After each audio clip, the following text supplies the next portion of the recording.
À l'image de beaucoup de clubs, et un peu à l'image de ce qui se passe aujourd'hui un peu partout, le mot d'ordre cette année, ça a été compliqué en termes de préparation. Une fois de plus, on entend cet adjectif, compliqué, compliqué. Nous en particulier parce qu'on a été un peu touché par le Covid et on a eu plusieurs joueurs qui ont dû s'entraîner à part, voire ne pas s'entraîner. On a mis en place différents types d'entraînements, des entraînements individualisés, des entraînements avec les espoirs et un autre groupe d'entraînement par visio pour ceux qui étaient en mesure de s'entraîner. Donc c'est sûr que le collectif s'en est ressenti et les résultats aussi par conséquent. Notre dernier match contre Strasbourg nous fait un peu tirer les sonnettes d'alarme.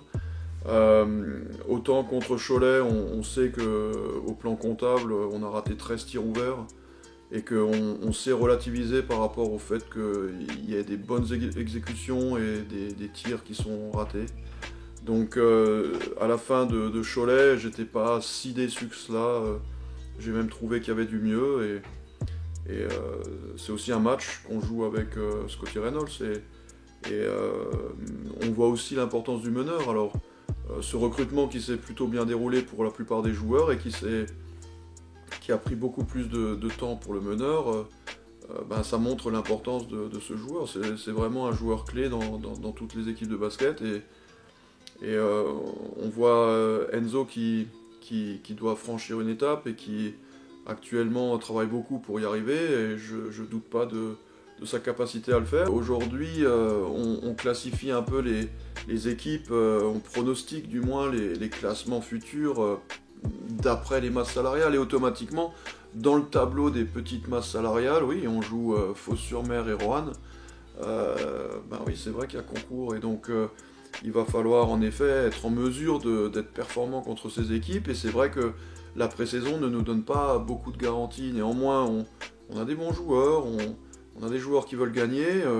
Il y a toujours aussi cette interrogation que je peux avoir moi en tant que coach et que j'ai déjà expérimenté par le passé. Il y a des joueurs qui sont un peu sur la retenue pendant les pré-saisons. Alors est-ce qu'on est vraiment sur la retenue ? Est-ce qu'ils vont lâcher les chevaux lors du premier match ? En tout cas, ça sera un bon test parce qu'il n'y a que ce test qui compte, la réalité du terrain. Et sur ça, personne ne peut tricher. Donc le résultat seul qualifiera si les joueurs étaient sur la retenue ou non. On compte sur tout le monde. On sait qu'on a deux salles et que chacune a ses spécificités.